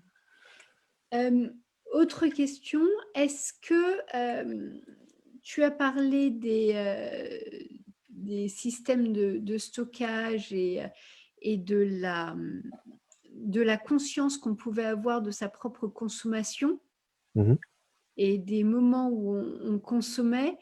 Je crois que le modèle danois a pas mal avancé là-dessus. Est-ce que tu as des informations éventuellement là-dessus? Alors, il y a 3 types de stockage, grosso modo, qui sont envisagés. Les Danois, je crois qu'ils sont pas mal sur ce qu'on appelle le power to gas to power. Je sais qu'ils étaient très en avance là-dessus. Alors les Danois, ils sont très en avance sur la production d'énergie renouvelable, donc ils ont très vite aussi été en avance sur les problématiques de stockage. On l'imagine bien. Moi, j'avais écho notamment de ce système de stockage-là sur lequel ils sont très en avance. Je ne sais pas si c'est sur celui-là qu'ils misent le plus, mais en tout cas, c'est le power to gas to power. Ils sont vraiment à la pointe là-dessus avec les Allemands. Ça consiste à avoir une conversion des surplus d'électricité en méthane, c'est-à-dire qu'on va transformer on va fabriquer du méthane avec l'électricité qu'on a en surplus, et on va reconvertir ce méthane en électricité quand on aura des déficits de production. Donc c'est power, électricité, to gas, méthane, to power, électricité. Donc la solution de stockage, c'est le méthane, c'est pas l'hydrogène, pour le coup, parce que je crois que voilà, sur l'hydrogène, on cherche tous, hein, mais pour l'instant, l'hydrogène vert, bon, je sais pas, il y a eu des articles récents sur le fait qu'on aurait enfin trouvé une manière de produire de l'hydrogène qui soit valable, comment dire, convenable en termes d'efficience énergétique, mais je vais avouer que je suis pas rentré dans le détail parce que c'est très récent et voilà, on attend un peu plus d'infos. Est-ce que tu as parlé des panneaux photovoltaïques qui venaient de Chine? J'ai vu qu'il y a de plus en plus de panneaux photovoltaïques faits en France et qu'on a des recyclages maintenant des panneaux photovoltaïques. Est-ce que tu peux nous en dire un petit peu peut-être sur le Oui. recyclage des panneaux photovoltaïques et éventuellement des éoliennes je crois qu'il y a des projets d'éoliennes recyclables. Oui. Oui, alors pour les éoliennes, effectivement, pour l'instant, c'est encore à l'état de projet. Une éolienne, voilà, on a quand même beaucoup de métaux qui là-dedans ne sont pas forcément des alliages. Enfin voilà, on a du recyclable dans l'éolienne, c'est vrai que ça vaut le coup d'y penser et on y travaille. Alors pas nous 7 vents, mais en tout cas, on sait que ça avance là-dessus, sur ces projets d'éoliennes. Enfin, le côté recyclable de l'éolienne est une grande dimension de la recherche et développement aujourd'hui dans le milieu de l'éolien. Voilà, le milieu de l'éolien a bien compris que l'acceptabilité sociale, encore une fois, c'est ça, c'est on va rendre les éoliennes acceptables si on les fait plus recyclables. C'est-à-dire qu'en gros, le bilan carbone, le coût de l'éolienne environnementale, il faut qu'il soit encore meilleur. Il est déjà excellent. Hein, ce que je disais, une éolienne, aujourd'hui, elle a remboursé l'énergie qui a servi à la produire, tout compris en 8 mois d'exercice. C'est-à-dire qu'il suffit de la faire tourner pendant 8 mois pour qu'elle ait déjà, on va dire, annulé d'une certaine manière, même si c'est pas comme ça que ça marche, son énergie grise, donc l'énergie qui était nécessaire pour faire les alliages, la monter, la transporter, etc. Donc sur l'éolien, oui, c'est en projet et les constructeurs savent qu'aujourd'hui, les anti-éoliens, notamment, se servent un petit peu du côté, alors métaux rares, même si c'est pas une légende urbaine, mais c'est un peu surévalué comme problème. Les anti-éoliens se gavent un peu de cet argument de dire ouais, mais l'éolienne c'est pas recyclable. Donc ils ont très bien compris encore une fois que là on est plus, j'ai l'impression, sur de l'acceptabilité sociale. C'est vraiment ça que sur un saut technologique ou une vraie plus-value technologique ou technique. Et autre chose, d'ailleurs, c'est aussi ce qui pose grandement problème, c'est les socles en béton des éoliennes qui légalement, normalement, sont à retirer par les développeurs et les promoteurs, mais qui ne le sont pas toujours. Et là, c'est aussi une source de non-acceptabilité sociale. Donc, il faudrait qu'on imagine des socles un petit peu plus, souples, des socles un peu plus indolores. Voilà. Pour ce qui est des panneaux photovoltaïques, pour te répondre, on a une filière aujourd'hui, effectivement. Quiconque achète des panneaux photovoltaïques aujourd'hui contribue à un éco-organisme. C'est comme pour le mobilier, c'est comme pour les frigos, c'est comme pour les télés. Aujourd'hui, on verse quelques centimes par appareil produit. Ces quelques centimes sont versés à un éco-organisme qui s'occupe de la filière recyclage du produit. Donc la filière éco-organisme pour les panneaux photovoltaïques s'appelle PV Cycle. Voilà, donc c'est, je pense, un éco-organisme qui a pignon sur rue et sur lequel vous pouvez vous renseigner sur leur site. PV Cycle a ouvert une première usine de recyclage de panneaux solaires à Marseille il y a maintenant 3 ans.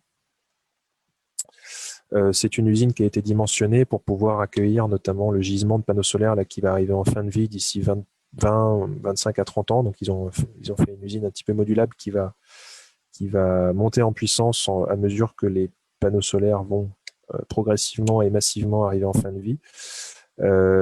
Sur la question des panneaux produits en France, aujourd'hui, alors voilà, le panneau solaire, c'est pour prendre le même chiffre que l'éolienne, hein, je l'ai mis dans les diapos, mais je suis peut-être passé un peu vite dessus. Un panneau solaire rembourse l'énergie qui a été nécessaire à le construire, à le transporter, etc., et à le fabriquer en environ 2 ans à 2 ans et demi, suivant la région où il est installé. Voilà. Donc c'est pareil, hein, sachant que la durée de vie, je dirais, garantie par le constructeur d'un panneau solaire, c'est 25 ans et que nous, on considère une durée de vie optimale de 40 ans. Donc en deux années, en grosso modo, il a remboursé sa dette énergétique et ensuite il commence à devenir bénéfique en termes de production d'énergie. Aujourd'hui, il est recyclable, si ce panneau part à Marseille dans l'usine PV Cycle, il est recyclable environ entre 85 et 95% suivant le modèle. C'est-à-dire qu'on est sur du silice, sur de l'aluminium et sur du verre notamment, qui vont être entièrement recyclables. Ça, c'est 80 à 90% du panneau. On va recycler encore quelques petits métaux après par là-dessus, et il va nous rester par contre entre les mains, encore une fois, et un peu comme dans les éoliennes, hein, des métaux en alliage qui vont être un petit peu compliqués, notamment dans la câblette, dans tous les fils, etc., qui vont être compliqués à recycler. Mais c'est des panneaux qui sont recyclables quasiment entièrement et qui servent à fabriquer de nouveaux panneaux. Donc on est quand même sur une filière recyclage qui est très vertueuse. Voilà. Pour ce qui est des panneaux fabriqués en France, aujourd'hui, c'est plutôt des panneaux, on va dire, alors on a des panneaux souples, on a la fameuse route solaire de Ségolène Royal, on a des panneaux qui sont en forme de tuiles ou d'ardoise qui permettent de s'intégrer dans les toitures de monuments historiques ou de choses comme ça. Donc on est très très bon en France sur la R&D. On produit aujourd'hui essentiellement des panneaux solaires qui sont très chers et qui vont être vraiment des panneaux solaires utilisés pour du tertiaire, par des architectes, pour des causes et des raisons très, très spécifiques. Le panneau solaire lambda du particulier pékin moyen qui va vouloir s'offrir quelques kilowatts de puissance solaire, malheureusement, il peut éventuellement être assemblé en France, assemblé seulement, mais donc l'alu et le verre éventuellement qui sert à l'assemblage peut venir d'un autre pays que l'Asie, mais la cellule photovoltaïque elle-même, elle viendra dans 98% des cas d'un pays asiatique. Voilà. Aujourd'hui, comme sur beaucoup de domaines industriels, la France, l'Europe est un laboratoire de R&D, mais une fois qu'on commence à massifier et industrialiser le process, ça part en Asie. Donc aujourd'hui en France, dans l'Orne, hein, d'ailleurs, on produit des choses, mais voilà, je crois que la boîte qui était dans l'Orne a arrêté de produire des panneaux de grande consommation. Ils se sont concentrés sur la R&D et sur des panneaux qui sont très spécifiques et que malheureusement, très peu de citoyens lambda peuvent s'offrir. Voilà. Donc malheureusement, on est là aussi un peu dépendant de pays étrangers, hein, pour le moment. Si on choisit pas d'avoir de gestes forts ou de relocalisation ou de réindustrialisation à ce niveau-là de notre tissu industriel. À savoir qu'on avait une des premières productions de panneaux photovoltaïques en France avant Ouais. qu'on arrête tout il y a déjà quelques dizaines d'années. Ça, c'est une décision du mandat Sarkozy d'avoir cassé le prix de rachat de l'électricité. Voilà, le fait, les gens pouvaient se payer des panneaux made in France parce que le prix de rachat de l'électricité par EDF était très important. Voilà. Et effectivement, ce prix de rachat de l'électricité était un petit peu hors sol par rapport au prix du réseau. C'est-à-dire qu'effectivement, EDF perdait beaucoup d'argent à racheter l'électricité renouvelable. C'était un geste politique, un geste financier fort pour encourager la filière solaire en France.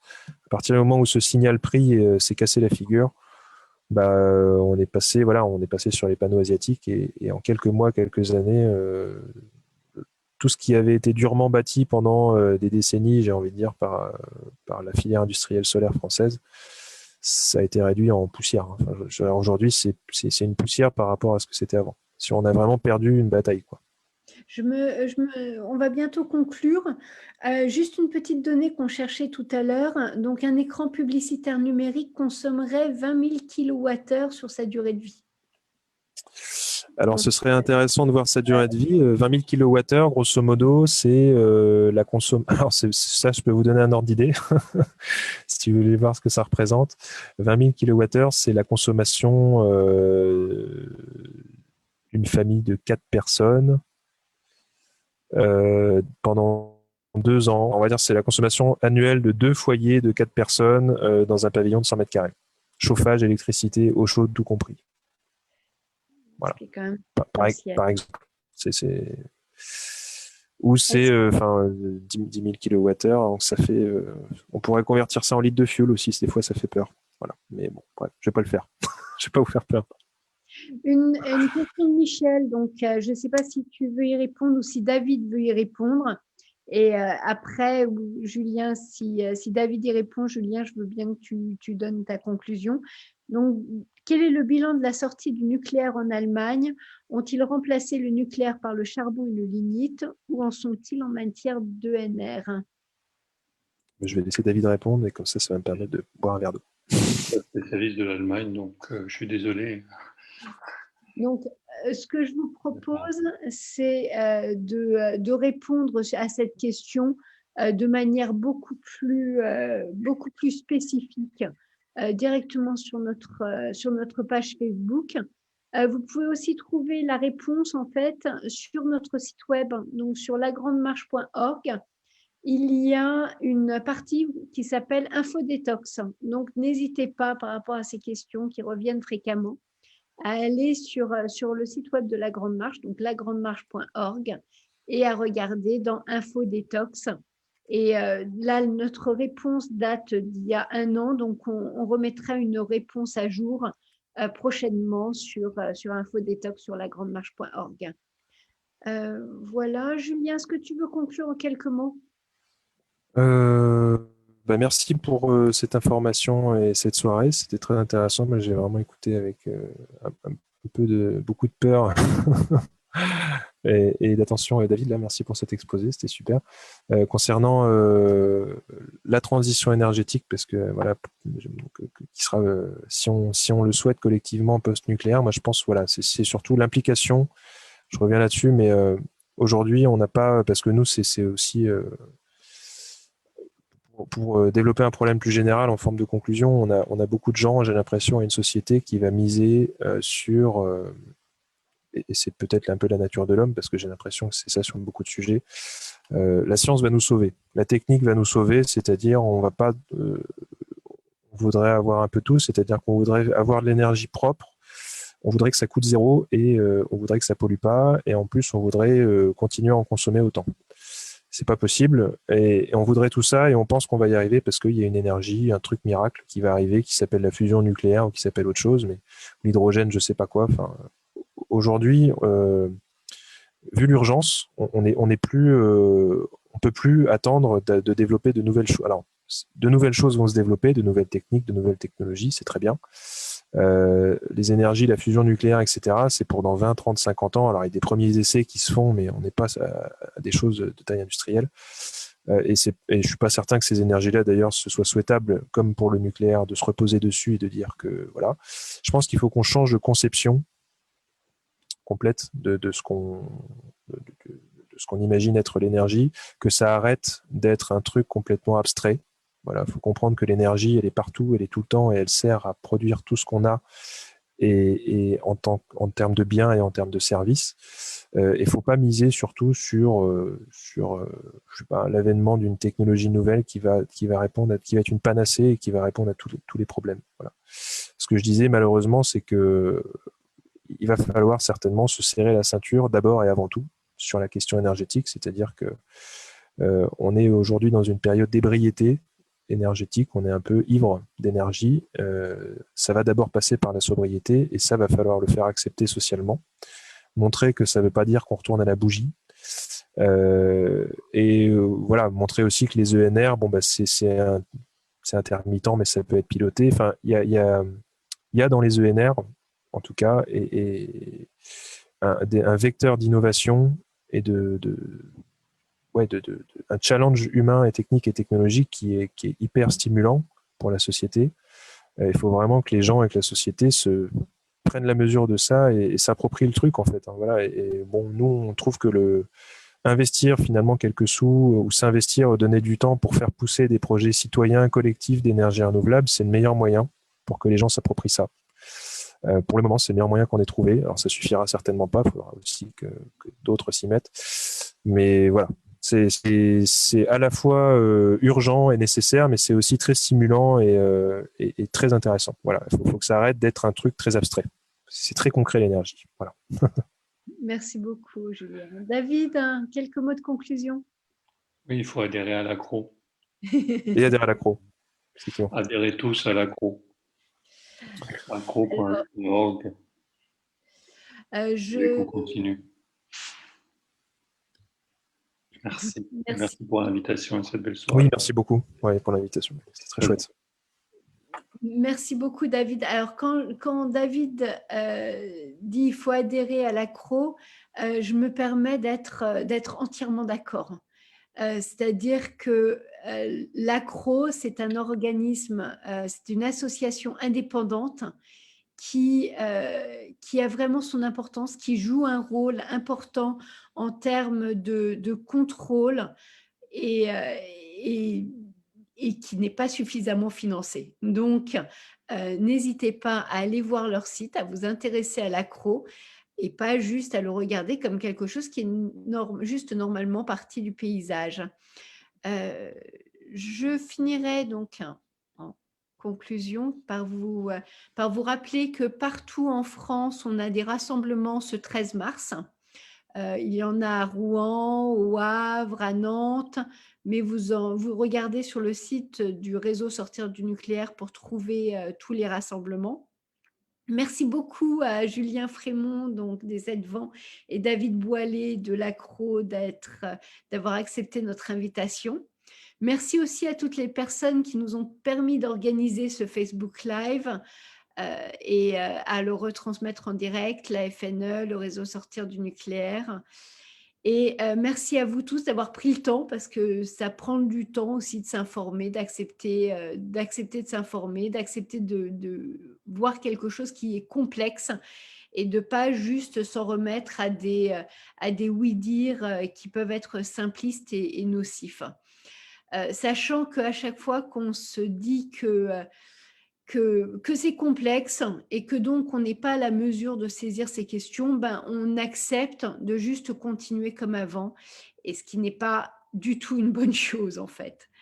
Nous vous invitons donc à nous suivre et à participer à la Grande Marche cet été, donc 31 conférences sur 31 étapes, et à vous inscrire dès à présent sur notre site web, donc www.lagrandemarche.org.